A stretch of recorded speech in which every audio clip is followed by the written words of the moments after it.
Downstairs we'll tell you about the imprisonment and the eventual execution of one of our most famous sailors, Sir Walter Raleigh. Upstairs we'll tell you more information and show you a film on the disappearance and the murder of the two boy princes. That area over there, between the two sets of blue doors, that's private residential accommodation. All the Yeoman warders live here with our families, and some of them live in the blue doors. The black and white L-shaped building in the corner is the only surviving wooden framed Tudor building left in the City of London. All of the rest destroyed in the Great Fire of London of 1666. It was built in 1540 by Henry VIII, and he built it for the boss of the tower. We call them the constables. There's been 160 of them. The man who lives there at the moment is General the Lord Houghton of Richmond and his wife Lady Houghton. If you move round further, you see a stone tower there, the Beauchamp Tower. You've got to go inside there and go upstairs. It's where the high-value prisoners were kept. While they were in execution or release, they made intricate carvings into the stonework of the walls. There's over 90 carvings in there. Some of them are 500 years old. Behind me, there's two more blue doors. Again, private residential accommodation. The one directly behind me is the Royal Doctor. We are locked in at night. Here's our medical cover. Next to him is the Royal Chaplain in charge of the beautiful Chapel Royal of St. Peter ad Vincula. You can go in there afterwards to see what we're talking about. The last building I'm going to bore you with, there it is. That is the mighty Waterloo Barracks, built in 1845 to replace a burned down storeroom. It was built by our most famous soldier. He laid the keystone with his bare hands, the Iron Duke, the Duke of Wellington, and he named it the Waterloo Barracks to remind us and future generations of his defeat and the final destruction, thank God, of the French tyrant Napoleon Bonaparte. It held 1,000 soldiers of the Royal Guard. It still holds the Royal Guard, but they're upstairs, because the whole bottom floor, something you may be interested in, should you go through the door underneath the golden clock, you will see the crown jewels and the royal regalia of Great Britain, one of the largest collections of precious stones and precious metal in the world. In there you will see the largest cut diamond in the world, 530.2 carats, the Star of Africa, the Colonel 1. It's about the size of an egg, beautifully lit, and it is beautifully set. You are taken past it on a moving walkway. Ladies, your eyes are going to see that diamond, then your heart is going to want that diamond. And you move from there to the next display. Under no circumstances must you look down at your left hand. You do that, then those thoughts that have been swirling around the back of your mind for years, they're going to become words. Those words are going to be transferred to the front of your mind, and in one blinding flash, you're going to realise that you've married a loser. This area here, this is Tower Green. It's the village green of the Tower of London. It's my village green. I've lived in a lot of villages over the years. They've all had something cool on the green. Duck pond, pub, cricket pitch, children's play area. Ours has got nothing on. It's really boring. Not even allowed to walk on the grass. The only thing we do have, we have a hideously overpriced piece of modern art. There it is, look. You see that hideously overpriced piece of modern art there? That sits on a small paved area. The paved area is a private royal execution site. Don't get this area mixed up with Tower Hill. 75 executions up there, only 6 executions here. 3 of them, though, Queens of England. We talk about what happened. Before that, I want to set the scene.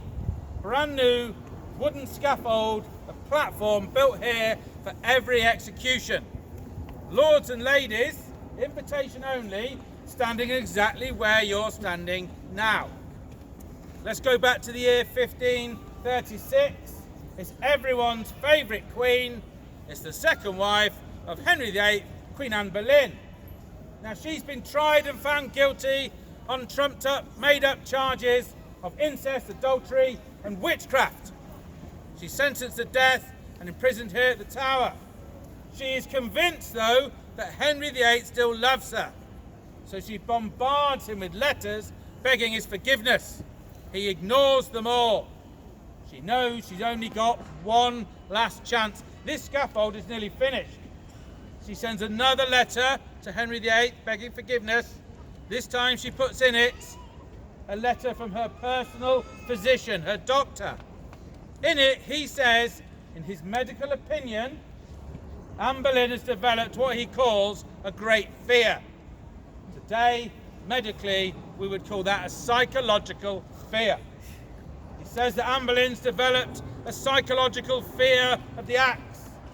She's developed a psychological fear of having her head cut off with a massive axe. That's not unusual. I've got that. He wrote back to her, he's a lovely fella. He said, of course, my dear, I would never go against medical opinion. That's why I'm going to have your head cut off in the French manner with a two-handed sword. That's what he did. He paid a very expensive, very experienced executioner to come via Calais. The scene was set. The lords and ladies standing here. Anne Boleyn knelt on this wooden scaffold. Behind her was the executioner and his assistant. He was a clever man. He put the sword behind him and hidden it under some straw and sacking. But he said in a very clear voice, "Go and fetch my sword." The assistant walked down the steps, round the back of this crowd and disappeared behind the chapel. Anne Boleyn naturally bent forward and looked left. She wanted to see the sword come. This exposed the back of her neck. He silently took out the sword, and in one glittering arc, the razor-sharp weapon took her head clean off. Now, he was a genius, well worth the money. 2 diaries of the day tell us what happened next. The head came off, it span round once. As it touched the floor, he grabbed it by the hair and picked it up. He was about to make the legal proclamation to hold the head of a traitor. Before he could utter a word, the crowd let out a huge gasp. 2 ladies hit the floor in a dead faint. It told that Anne Boleyn's eyes were looking around and her mouth was moving in silent prayer. She'd been killed so quickly, painlessly I hope, thank God, this poor young woman did not even know she was dead. Not so lucky, 6 years later, the axe fell twice here on the same day. This time, it was the 5th wife of Henry VIII, Queen Catherine Howard, and her lady-in-waiting. Now, there's no doubt in my mind, of all the executions I've studied as part of my job, this execution is my absolute favourite. I love this one. And it's not because I'm a weirdo who likes executions. It's because this is a beautiful love story. Because she's been tried and found guilty on not trumped up charges. She's guilty. She's had an affair whilst married to Henry VIII. But it is not a sordid affair. She doesn't love Henry VIII. He's over 50, she's 20. It's a political marriage. The man she had the affair with is the love of her life. She is the love of his. It's a beautiful thing. Of course, his name's a secret. Historically, we know his name now. His name was Sir Thomas Culpeper. And he worked at court. And I admire him. He's a true Englishman.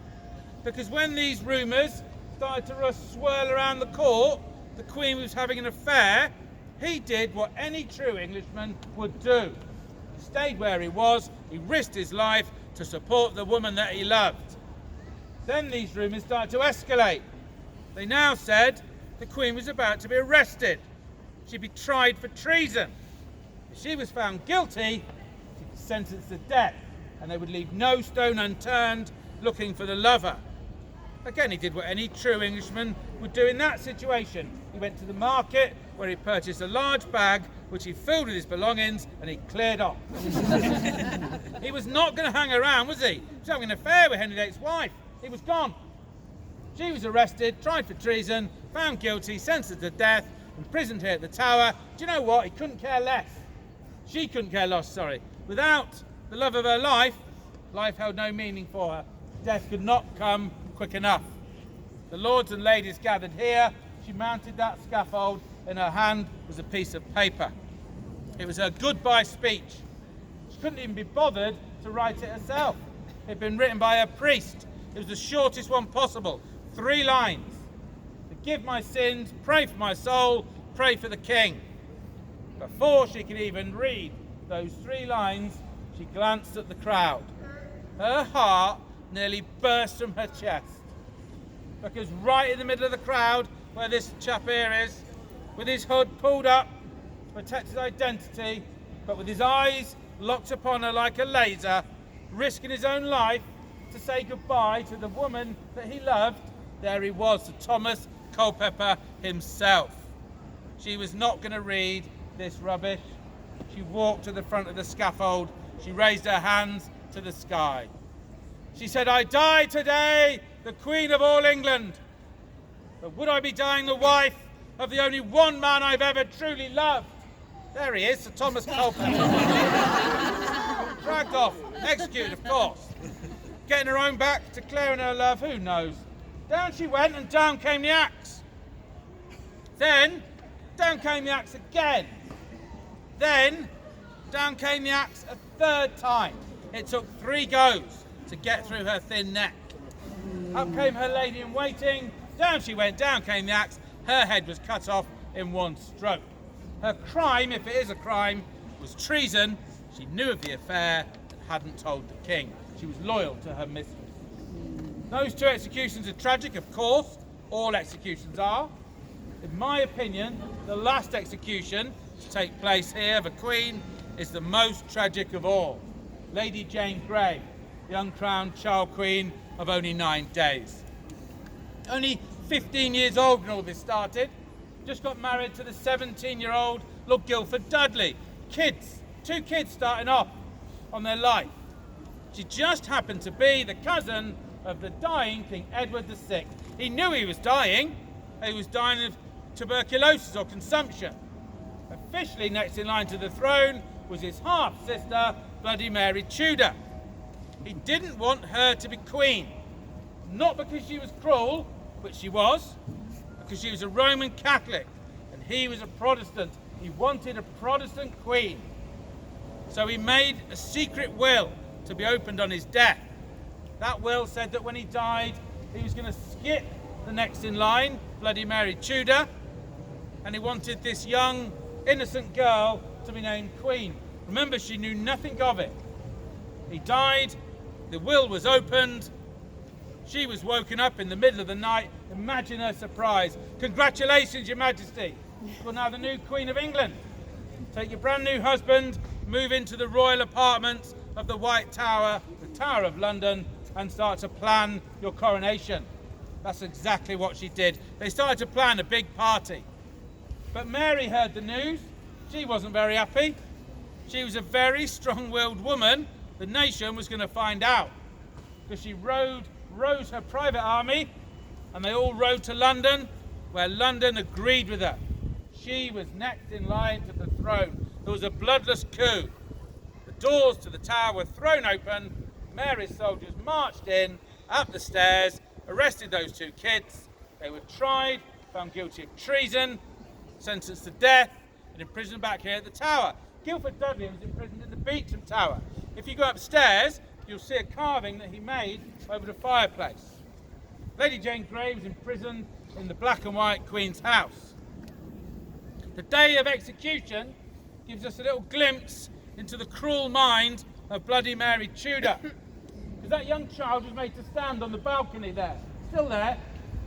She stood there on the day of her execution, not knowing why she was there. She realised she was there so they could parade her brand new husband in chains in front of her. Then he was taken down these steps, he was taken to Tower Hill. She was made to listen to the roar of the crowd as his head was cut off in public. Then she was brought here for her own execution. She went to mount the scaffold steps, but she was pulled back by Mary's soldiers and told to wait. Didn't know why she was waiting. The crowd didn't know why she was waited nearly 15 or 20 minutes. Everyone started to get nervous. Then, to everyone's horror, they realised what they were waiting for. They were waiting for the headless corpse of her boy husband to be wheeled in on a cart. It was wheeled over here. She was forced to look at it, so it would be one of the last things she saw on this earth. She's a child, it's horrendous. But she's brave. She mounted the scaffold steps. She told her family she wanted to die well. She knelt down and a kind priest put on a blindfold. This was not part of the plan. When she put her hands out, she couldn't touch the wooden block. She did the one thing she didn't want to do. She lost control. She started to cry. She cried out, "Help me, please, God, help me, I don't know what to do." Then she started to sob. Well, the crowd had had enough of this cruelty. They'd seen it, they started to boo and jeer. The priest panicked. It's his fault. He pushed her hard between the shoulder blades and she fell full length forward and her hands shot out to break her fall. As they did, they touched the wooden block. Miraculously, this amazing young girl regained her composure immediately. She knelt up, she took off her blindfold and she threw it away. She turned to face the executioner. It must have been horrendous. He was a very tall man, full length, leather apron stained with blood, blood-stained leather mask, holding a huge axe. She looked him right in the eye and said, "I will give the signal that ends my young life." As she lay down, she put her neck on the block, she raised her right arm, and as she brought down her own arm, down came the razor-sharp axe and cut her head off with one stroke. A child involved in a political game that had nothing to do with her. That, I think, is the tragedy of the Tower of London. Those three ladies, three Queens of England, they're buried in the chapel. If you could look straight through the wall here, you would see them buried under the altar. On the left-hand corner of the altar, Queen Anne Boleyn. Right in the middle of the altar, Queen Catherine Howard. And on the right-hand corner, Lady Jane Grey, the poor uncrowned child queen of only 9 days. But they were reburied in there in 1876 by Queen Victoria in a Christian burial. Everyone actually who's been executed was reburied by Queen Victoria in a Christian service. You can go into the chapel later, there'll be a yeoman warder in there who will point out anything you might be interested in. Very soon we're going to finish the tour, you're going to have a wander around, you're going to bump into yeoman warders, or beefeaters as we're known. You don't know why we're called beefeaters. It's hundreds of years old, it's never been written down. There is some historical guesses. One of those is that as the King's bodyguard, we'd be allowed to eat meat off the King's table, and poor people will be jealous and will call us beefeaters. We don't know if that's true, but feel free to interact with the yeoman warders or the beefeaters. We are the oldest continuously uniformed body of men and women in the world. We were formed in 1485 at the Battle of Bosworth as the King's bodyguard. There was 125 of us. We followed the various kings around until 1603, when 40 were chosen to stay at the Tower, guard the crown jewels, be in charge of the army, and keep this place safe for the royal family. We're still here. To become a beefeater, you must have served a minimum of 22 years in Her Majesty's Armed Forces. You must have won a certain medal and reached the rank of Sergeant Major or the equivalent. You were unfortunate and ended up joining the Navy or the Air Force. And then you can apply to come. This is an amazing job. We love it. So when you see the yeoman warders, please feel free to interact with them. We know that you're tourists and most of you have spent nearly 30 quid to get in. So you can ask for a photo. You can ask us where the toilets are. You can tell us you've lost your iPad and all of your children. We will help you. It's part of our job. It is not the best part of the job. The best part of the job is if you've read a book, or you've watched a documentary or a film, or you want to know about this amazing place, ask one of the yeoman warders. Some of them have been here 10, 15, 20 years. We love this place. That has gone very, very quick for me, it always does. It's an absolute pleasure to talk to you about a place I love so much. If you want to do that modern thing where you go on to the Twitter sphere or Instagram or whatever it's called, then My name's been Yeoman Warder Matt Prime. If I've offended you in any way in this last hour, then my name is Yeoman Warder Phil Wilson. What I would like you to do now is just to go and explore this amazing place. Thank you for your time. Go and enjoy it.